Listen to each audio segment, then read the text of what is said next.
In this video, we're going to be going over what is the best fullback build when it comes to FIFA 23 Pro Clubs. If you have 75 skill points and above, then that's around about level 50. If you do enjoy this style of content, don't forget to subscribe as we try to reach our goal of 10k subscribers.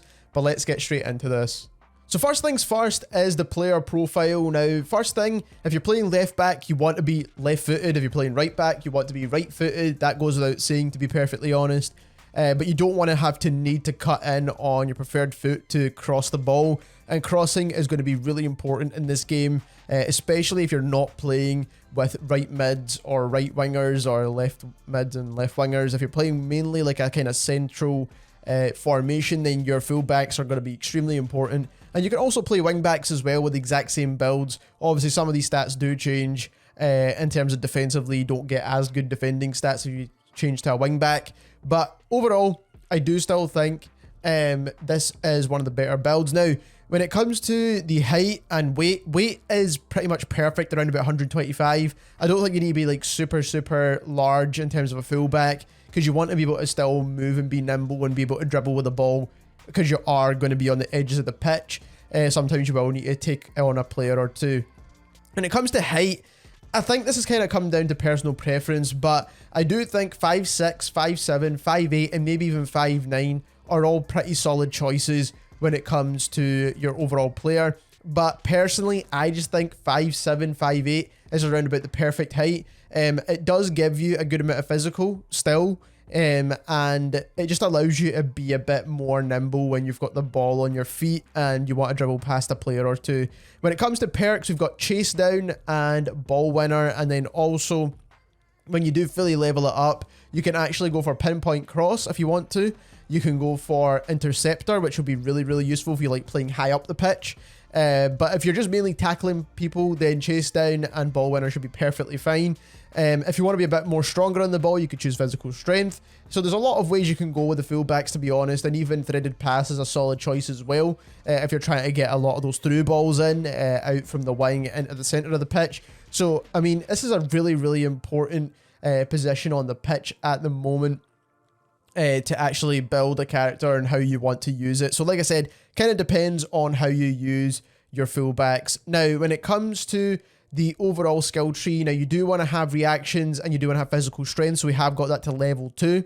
When it comes to stamina, you already get pretty solid stamina with a fullback, so we just got an extra bump in stamina with level 1 on that one. When it comes to defending, we've got basically level 2 on everything other than defensive awareness and standing tackle. That is going to be the main source of tackling that you want to be using. So you get 90 defensive awareness and standing tackles 84, which is pretty solid.